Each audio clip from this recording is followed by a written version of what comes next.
3 months ago, the Galactic Wildlife Conservation Station had been the crown jewel of interspecies cooperation, a shining example of what advanced civilizations could accomplish when they put their collective minds to preserving the universe's most magnificent predators. The facility orbiting Andromeda Prime had been designed with enough redundancies to survive a supernova, equipped with monitoring systems that could track a fruit fly's emotional state from 3-star systems away, and staffed by the finest xenobiologists, veterinarians, and security personnel that 6 different species could produce. Today, it resembled something considerably less impressive, like, say, a psychiatric facility for homicidal toddlers with supernatural abilities. The answer to how things had gone so spectacularly wrong was complicated, multifaceted, and involved more variables than most sapient minds could process simultaneously. But the short version? Someone had decided it would be a fantastic idea to gather the galaxy's most dangerous predator cubs and raise them in captivity until they were old enough to be safely returned to their natural habitats. Spoiler alert, it wasn't working out as planned. Dr. Nexara clicked her 4 mandibles in what could charitably be called frustration, though anyone familiar with Vexani body language would recognize it as barely contained hysteria. Her compound eyes reflected the flashing red alerts that had become as common as morning coffee in the past few months. The insectoid scientist stood before a wall of monitoring displays that would make a starship bridge jealous, each screen showing behavioral readings that made absolutely no sense whatsoever. The crystalline pack hunters destroyed another containment barrier last night, she announced to the morning briefing, her voice carrying that special tone reserved for people who'd given up on sanity weeks ago. That's the 3rd one this cycle. The barriers are made from compressed neutronium. They shouldn't be able to scratch them with their claws, let alone reduce them to glittering powder. Captain Gulven of Station Security, an amphibious gloomeran whose natural green complexion had taken on a sickly yellow tinge lately, raised one webbed hand. What about the psychic terror birds? Oh, those delightful little angels. Nexara's mandibles clicked in what definitely wasn't amusement. They've started projecting nightmares so vivid that 3 of our night shift technicians requested immediate transfer to active combat zones. Apparently, facing plasma cannons seemed more appealing than another shift listening to telepathic screaming. The conference room fell silent, except for the gentle hum of life support systems and the distant sound of something large hitting something metallic with considerable force. Nobody bothered to ask what that was anymore. It could have been any of their current residents expressing their feelings about captivity.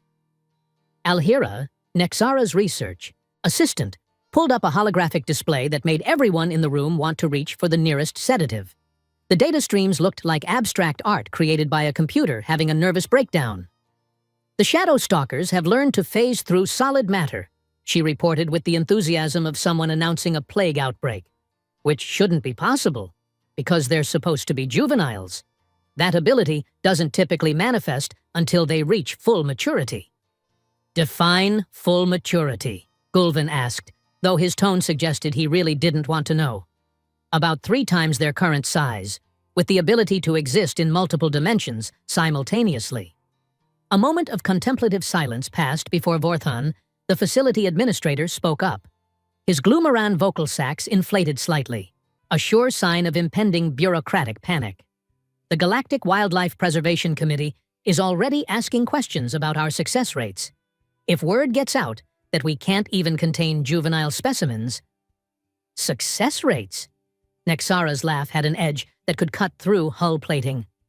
What success rates? The armored bristlebacks have turned their habitat into what can only be described as a strategic fortress.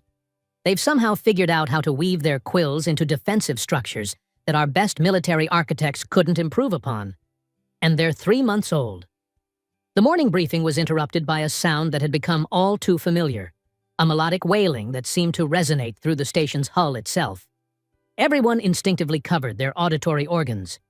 The singing death cats again? Gulven asked wearily. Always the singing death cats, Quilna confirmed from her position near the veterinary reports. The aquatic species specialist's gill slits were fluttering rapidly. Never a good sign. Their vocalizations are now registering frequencies that shouldn't exist in normal spacetime. Yesterday, one of their lullabies caused a minor temporal anomaly in Section C. Maintenance is still trying to figure out why that corridor now experiences Wednesdays twice. The really frustrating part, and oh, there were so many frustrating parts, was that the monitoring equipment couldn't find a pattern. The Galactic Wildlife Conservation Station boasted the most advanced behavioral analysis systems in known space. These weren't primitive sensors. They were quantum-level pattern recognition matrices capable of predicting a creature's next move based on the subtle interaction between their bioelectric field and local gravitational fluctuations. And they were completely, utterly, magnificently useless.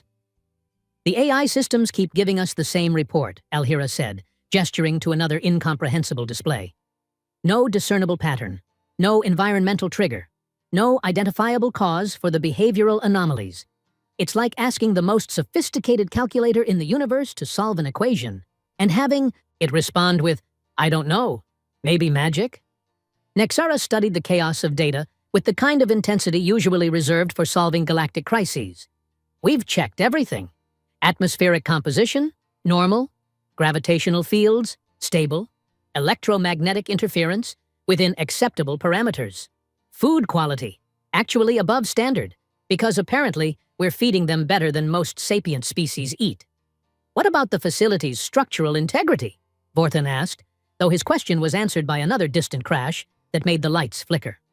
"Well," Gulvin said with the dry humor that came from months of sleep deprivation, "let's just say our insurance premiums have reached levels that would make a war profiteer weep."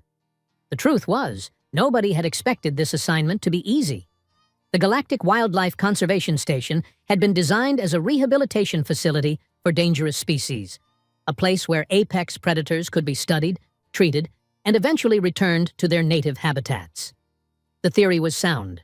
Remove young predators from hostile environments, provide them with optimal care and behavioral conditioning, then release them as healthy, well-adjusted adults. The reality was more like trying to run a nursery during a natural disaster, while everything was on fire and the fire was sentient. "The worst part," Nexara continued, "is that they're not just destructive. They're learning, fast, faster than they should be able to learn. The Crystal Pack hunters have started coordinating attack patterns that would challenge military tacticians. The Shadow Stalkers are using their phasing abilities in ways that suggest advanced spatial reasoning. Even the Bristlebacks are showing problem-solving skills that border on genius-level intelligence. So we're basically raising an army of super-intelligent baby monsters," Gulvin summarized helpfully. "That's actually an accurate assessment," Quilna agreed. "And they're all deeply, profoundly unhappy about their current accommodations." The meeting was interrupted by Beltox, the insectoid technician, who burst through the doors with the kind of urgency that suggested either breakthrough or catastrophe. Given their recent luck, everyone assumed catastrophe. "The containment fields in Sector 9 are fluctuating," he announced breathlessly. "The singing death cats have figured out how to harmonize with the field generator's resonance frequency. They're not trying to break out. They're turning the entire containment system into some kind of musical instrument." Everyone stared at him. "And?" Nexara prompted. "And it's actually quite beautiful," Beltox admitted. "But it's also causing sympathetic vibrations in the other habitats. The psychic terror birds are using the music as a carrier wave for their telepathic projections. The whole station is starting to experience shared dreams." A moment of silence passed before Vorthan spoke up. "Shared dreams about what?" Beltox's mandibles twitched nervously. "Open spaces, wide horizons, freedom, and hunting." The implications of that statement settled over the room like a heavy blanket made of pure anxiety. "Right," Nexara said with the tone of someone who'd reached the absolute limit of their coping mechanisms. "Emergency protocols. We're going to have to consider sedating the entire population until we can figure out what's causing this behavioral cascade." "We've tried sedation," Quilna reminded her. "Their metabolisms adapt faster than we can adjust dosages. The last attempt resulted in the armored bristlebacks becoming hyperactive instead of docile. They spent 6 hours redesigning their habitat's ventilation system for optimal airflow dynamics."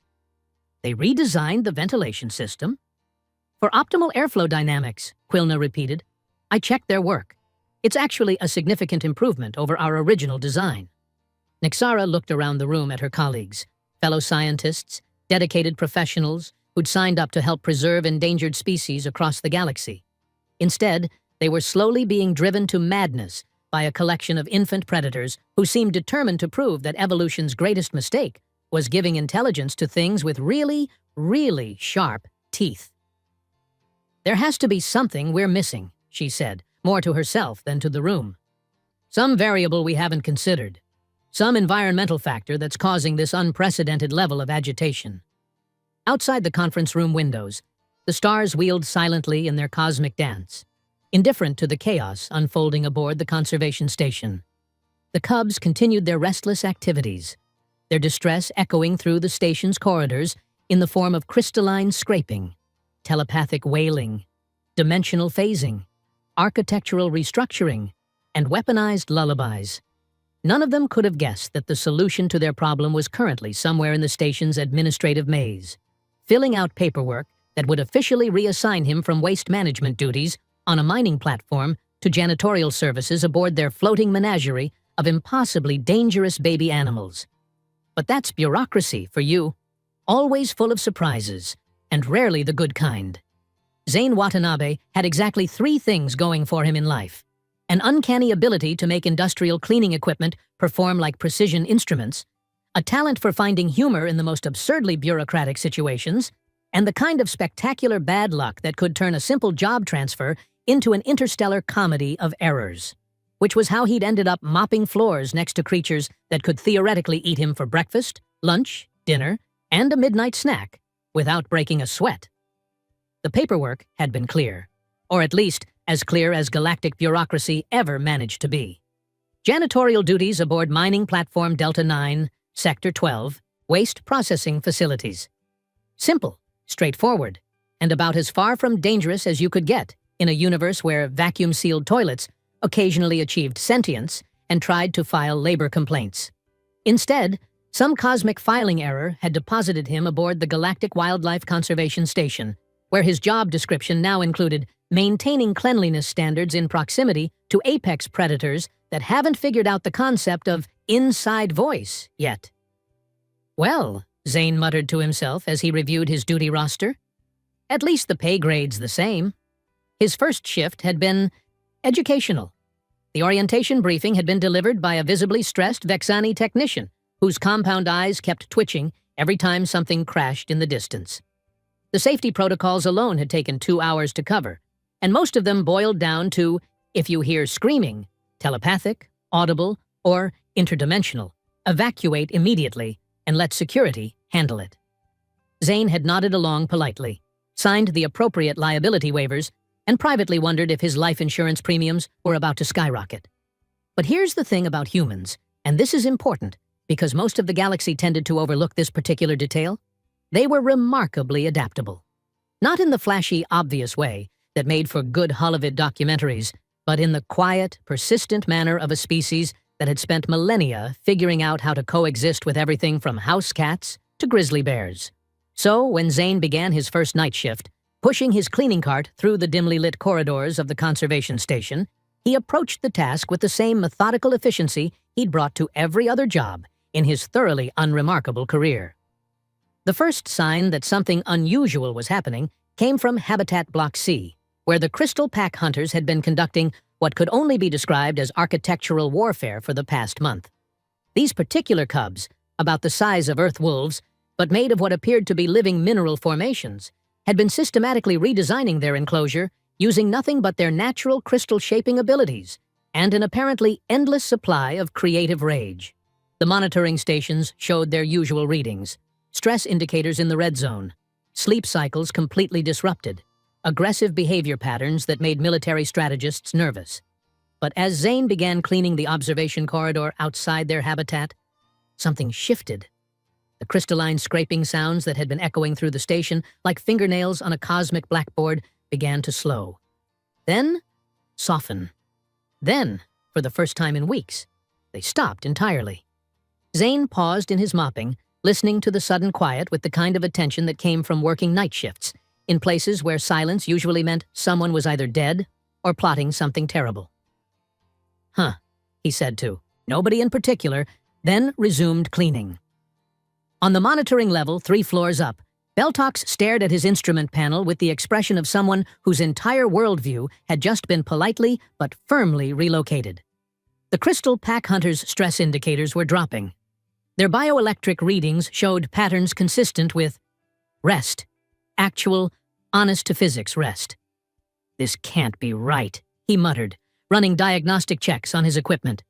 Everything came back green. The sensors were functioning perfectly, which meant the readings were accurate, which meant the most consistently agitated creatures in the facility had suddenly decided to calm down, for no apparent reason whatsoever. Down in Block C, Zane had moved on to wiping down the observation windows, humming an old Earth song under his breath. Something about blue skies and sunshine that seemed ridiculously optimistic given his current surroundings.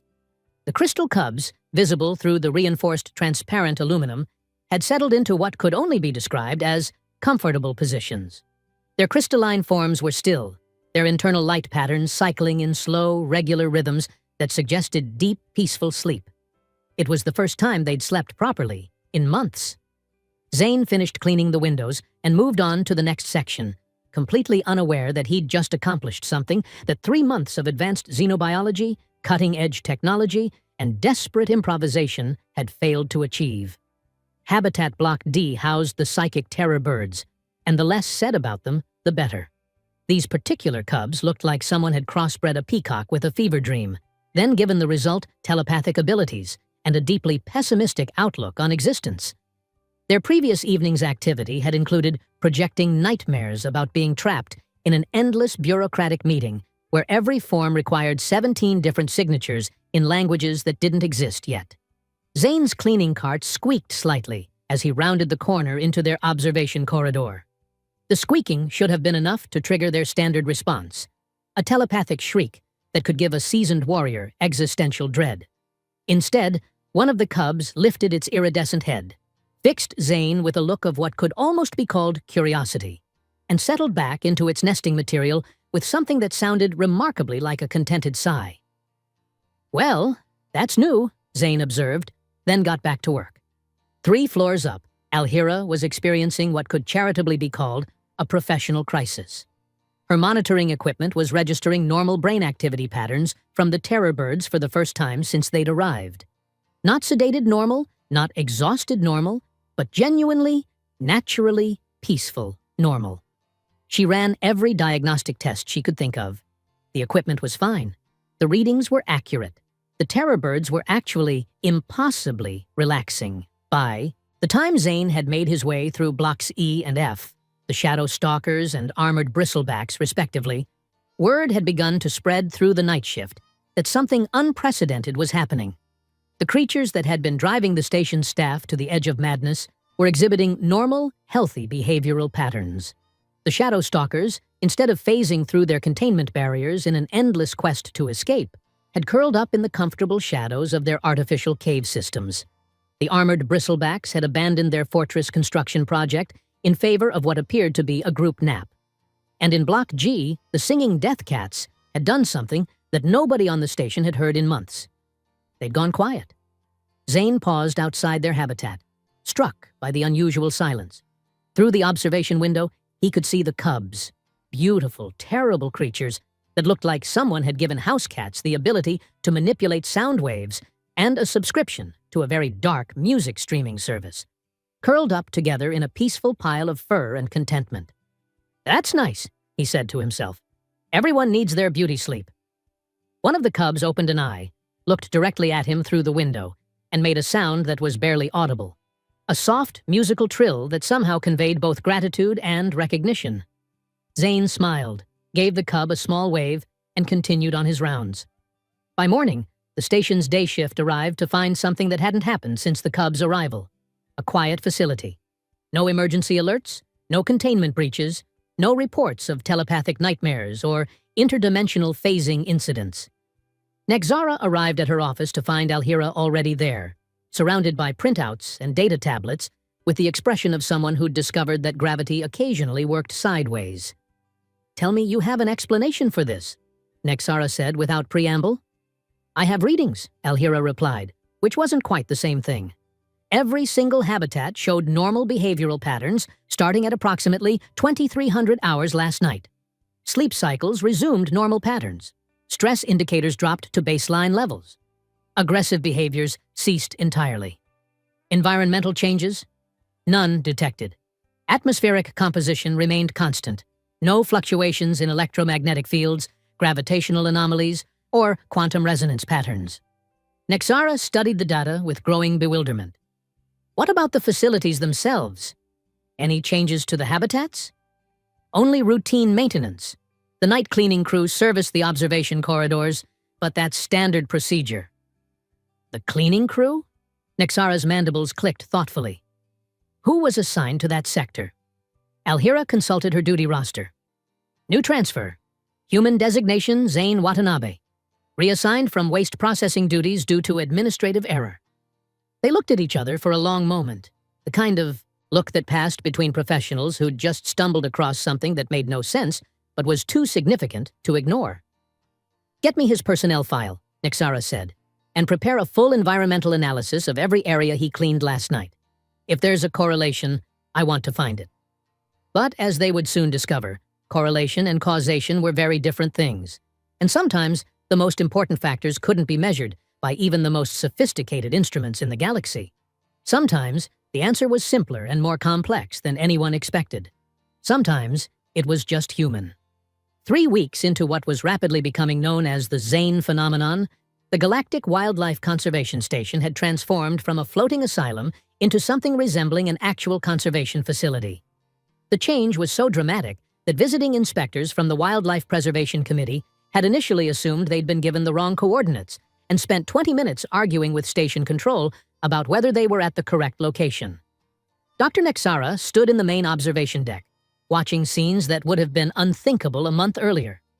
The crystal pack hunters were engaged in what could only be described as play behavior, carefully constructing temporary structures that they then knocked down with obvious delight, their internal lights flickering in patterns that resembled laughter.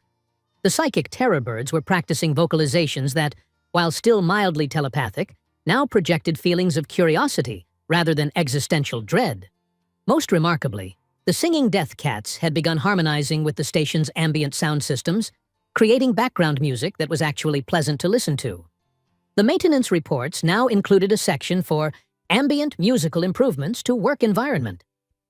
This should be impossible, Nexara muttered, reviewing the latest behavioral analyses for what felt like the 1,000th time.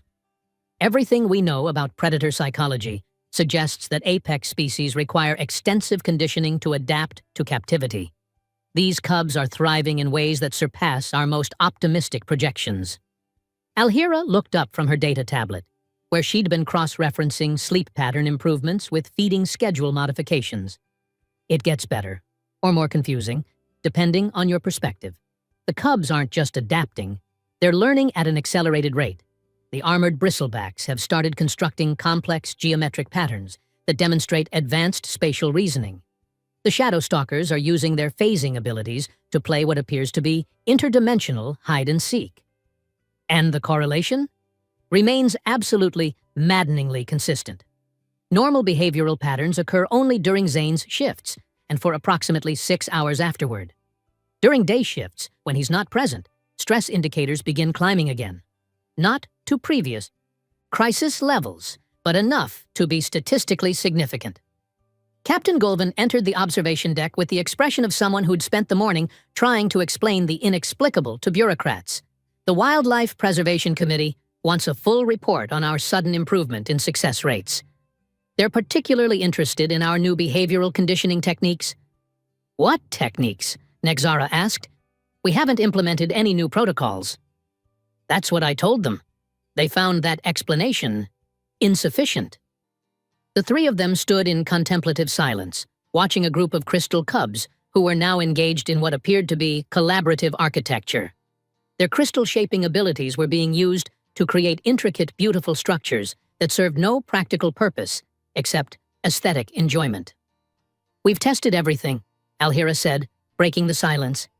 Pheromone analysis, bioelectric field measurements, acoustic pattern recognition, even quantum resonance mapping. Zane Watanabe registers as completely, utterly normal by every metric we can devise. Define normal, Gulvin said. Standard human physiological parameters, average stress response patterns, unremarkable brainwave activity. His cleaning supplies test negative for any compounds that could influence behavior. His work methodology follows standard janitorial protocols. There is literally nothing exceptional about him that our instruments can detect. And yet, Nexara gestured toward the habitats, where scenes of interspecies contentment continued to unfold. They'd tried everything short of invasive medical procedures to understand the correlation. Other humans had been brought in as test subjects, maintenance workers, researchers, even volunteers from nearby colonies. The cubs remained agitated during their presence. It wasn't a species response. It was specifically Zane. Maybe we're approaching this wrong, Gulvin suggested. Instead of trying to figure out what he's doing differently, maybe we should examine what the cubs are responding to. We've analyzed their behavioral patterns extensively, Alhira replied. Increased play behavior, normalized sleep cycles, enhanced learning capacity, reduced stress indicators across all species. But the cubs themselves can't tell us why they're responding this way. Actually, a new voice interrupted. They can? Everyone turned to see Quilna emerging from the habitat access corridor, her gill slits fluttering with what appeared to be excitement, rather than anxiety for the first time in months. Explain, Nexara commanded. I've been working with the terror birds on basic communication protocols, Quilna said. Their telepathic abilities make them ideal for establishing rudimentary contact. This morning, I managed to get coherent responses about their environmental preferences. And they're not responding to what Zane does. They're responding to what he doesn't do. The observation deck fell, silent except for the gentle harmonics of the singing death cats, who seemed to be providing a soundtrack to the conversation. Every other sapient species that interacts with them projects expectation, Quilna continued. We expect them to be dangerous, so we approach with caution. We expect them to be aggressive, so we maintain defensive postures. We expect them to be problematic, so we monitor for signs of trouble. That's standard safety protocol, Gulvin pointed out. Exactly. But Zane doesn't project any expectations at all. To him, they're just animals doing animal things. When he cleans their observation corridors, he's not watching for signs of aggression or calculating threat assessments. He's just cleaning.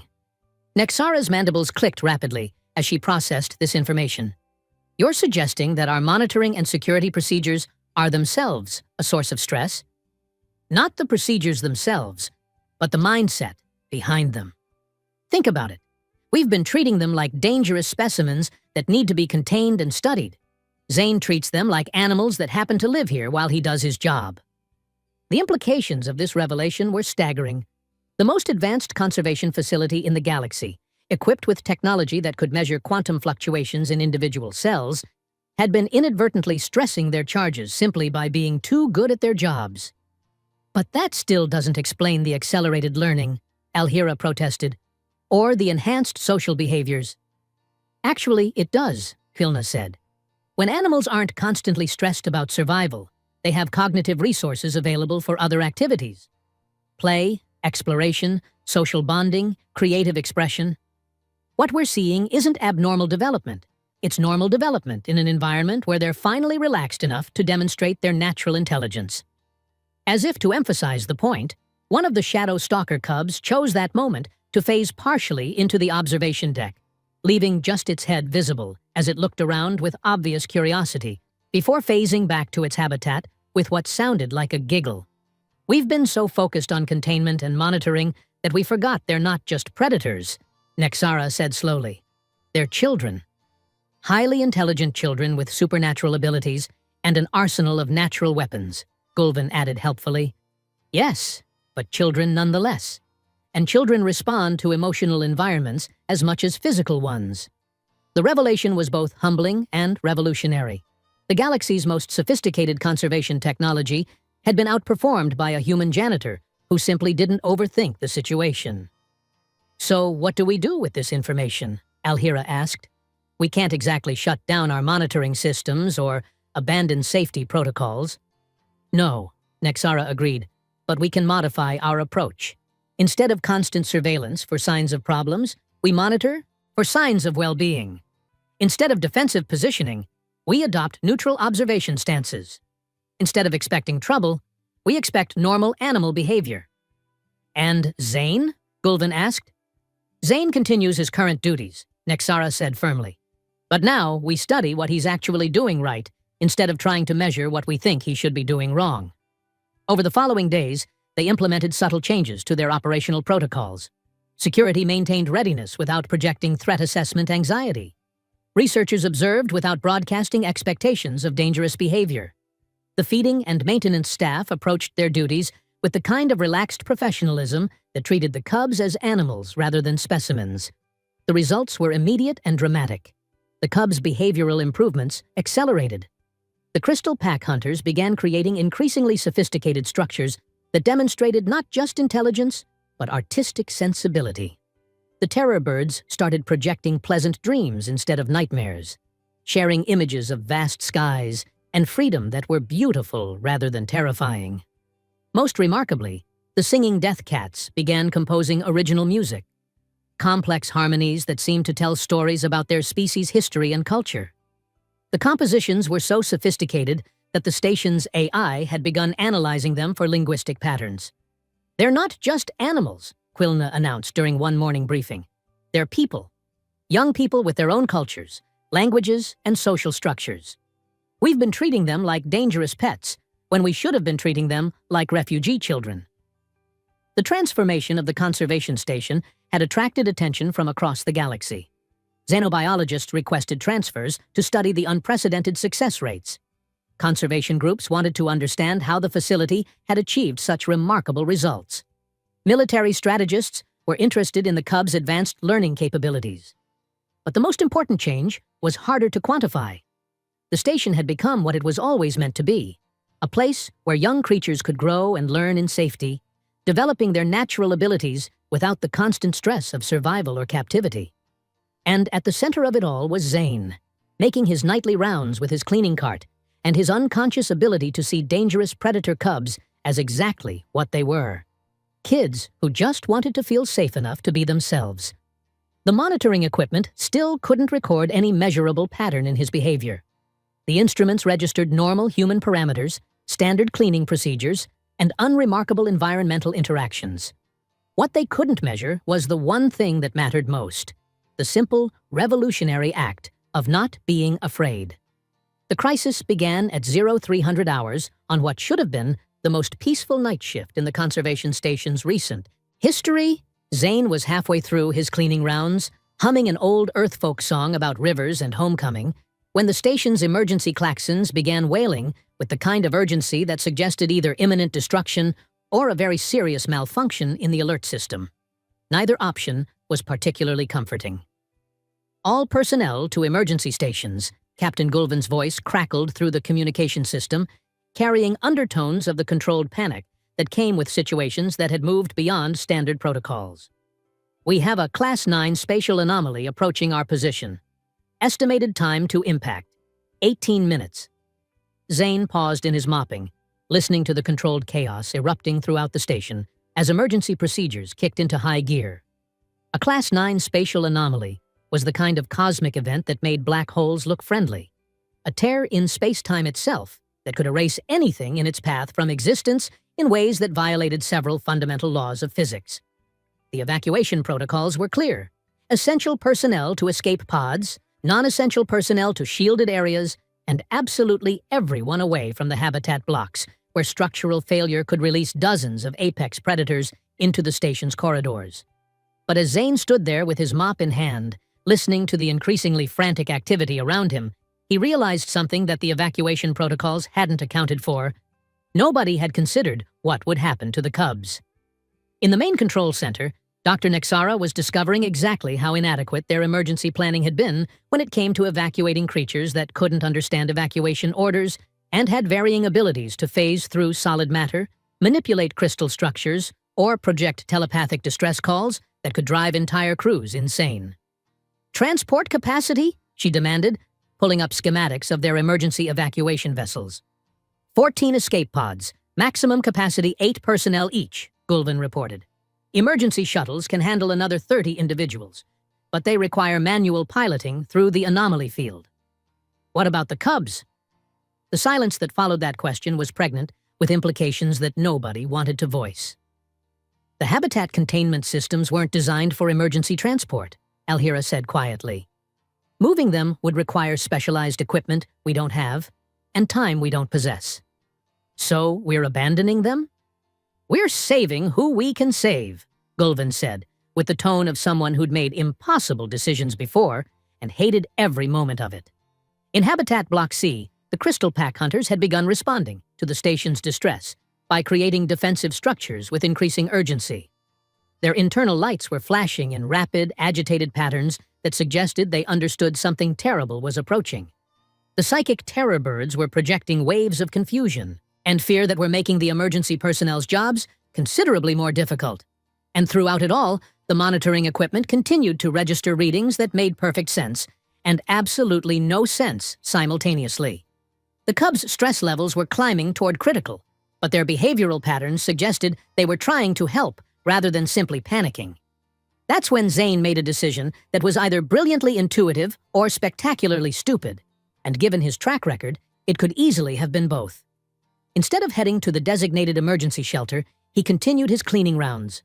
"Zane Watanabe, report to Emergency Station 12 immediately," came the announcement over the communication system. Zane switched off his comm unit and kept walking. The first habitat he reached was Block G, where the singing death cats were producing harmonics that were no longer beautiful background music, but something that sounded like a funeral dirge composed by creatures who understood that death was approaching and were determined to face it with dignity. "Hey there, beautiful," Zane said to the nearest cub, his voice carrying the same casual warmth he'd used for months. "Bit of a rough night, huh?" The cub looked up at him, its eyes reflecting the emergency lighting in patterns that seemed almost like relief. It made a soft sound, not quite a purr, not quite a song, but something that conveyed recognition and gratitude. "Yeah, I know," Zane continued, settling into the cleaning routine that had become as natural as breathing. "Big scary thing coming our way. But you know what? We're going to be okay. All of us." In the control center, Alhira was staring at her monitoring displays with the expression of someone whose reality had just been gently but firmly relocated to a different dimension. "The cubs in Block G," she announced. "Their stress indicators are dropping." "That's impossible," Nexara replied, without looking up from the evacuation coordination displays. "The spatial anomaly is generating gravitational fluctuations that should be affecting every living thing on the station. Nonetheless, they're showing signs of calming down, and—" Alhira paused, running additional scans. "The harmonics they're producing are shifting. Instead of distress calls, they're generating what appears to be structural resonance frequencies." Structural resonance for what? Before Alhira could answer, reports began coming in from throughout the station. The Crystal Pack hunters had stopped creating defensive barriers and started constructing something that looked like geometric lattices designed to distribute and absorb impact forces. The Shadow Stalkers were phasing in and out of solid matter in coordinated patterns that seemed to be testing the integrity of the station's hull. The armored bristlebacks had abandoned their nesting areas and were systematically reinforcing weak points in their habitat's structural framework. And the psychic terror birds had stopped projecting fear entirely. Instead, they were broadcasting something that felt like determination mixed with protective instinct. "They're not panicking," Quilna said, her voice filled with wonder. "They're trying to help save the station." In Block C, Zane was having a conversation with a crystal cub that any xenobiologist would have paid a year's salary to witness. "See, the thing about space-time anomalies," he was explaining while wiping down the observation windows, "is that they're really just cosmic tantrums. The universe gets a little upset about something and starts bending the rules of physics until someone figures out how to calm it down." The cub tilted its crystalline head in a gesture that looked remarkably like attentive listening. "But here's what the universe doesn't account for," Zane continued, "is that sometimes the best way to handle a tantrum is to not panic about it. Just keep doing what you're supposed to do, stay calm, and let the tantrum run its course." The cub's internal lights began pulsing in a slow, steady rhythm. Around the habitat, the other crystal cubs began synchronizing their light patterns creating a display that was both beautiful and somehow reassuring. "That's right," Zane said approvingly. "Just like that. Nice and steady." In the control center, the impossible was happening. The Cubs' coordinated efforts were actually having a measurable effect on the station's structural integrity. The Crystal Cub's geometric constructions were reinforcing weak points in the habitat sections. The Shadow Stalker's phasing activities were somehow redistributing stress across the hull's framework. The armored Bristleback's construction work was creating additional support structures that engineering hadn't thought to install. Most remarkably, the singing Death Cat's harmonics were generating vibrations that were actively counteracting the gravitational fluctuations from the approaching anomaly. "This should not be possible," Nexara said, watching displays that showed station integrity improving rather than deteriorating as the anomaly approached. "Define possible," Gulvin replied, his attention split between evacuation procedures and the growing realization that they might not need to evacuate after all. Juvenile predator species should not possess the cognitive capacity for coordinated engineering solutions to cosmic-level threats. Their neural development shouldn't support this level of complex problem-solving, and their understanding of advanced physics should be non-existent. "Maybe," Alhira suggested quietly, "we've been underestimating what they're capable of when they're not constantly stressed about survival." As the spatial anomaly reached its closest approach to the station, something unprecedented occurred. Instead of the catastrophic structural failure that everyone had expected, the station rode through the gravitational distortions like a ship weathering a storm. The Cubs' coordinated efforts, combined with the station's original engineering, created a resilience that no single system could have achieved alone. When the anomaly passed and the emergency alerts fell silent, the station remained intact, fully functional, and occupied by a collection of predator cubs who had just demonstrated intelligence and cooperative behavior that redefined everything the galaxy thought it knew about apex predator development. Zane finished his cleaning rounds as if nothing unusual had happened, stopping to give each group of cubs an encouraging word and a friendly wave. To him, they'd simply done what any reasonable creatures would do when their home was threatened. They'd worked together to protect it. The monitoring equipment, predictably, had failed to record any coherent pattern in the Cubs' behavior during the crisis. Their instruments showed coordinated activity, but couldn't identify the command structure, communication methods, or decision-making processes that had made such cooperation possible. But in the aftermath, as the station's staff began to understand what had actually occurred, a new picture emerged of what the conservation facility had become. It wasn't just a rehabilitation center for dangerous predators. It had evolved into something like a school for young sapient beings who were learning to use their abilities constructively rather than destructively. "They saved us," Quilna said during the post-crisis briefing, her voice filled with awe. "Not just helped, actively saved the entire station using abilities we didn't even know they possessed." "Because they felt safe enough to try," Nexara added.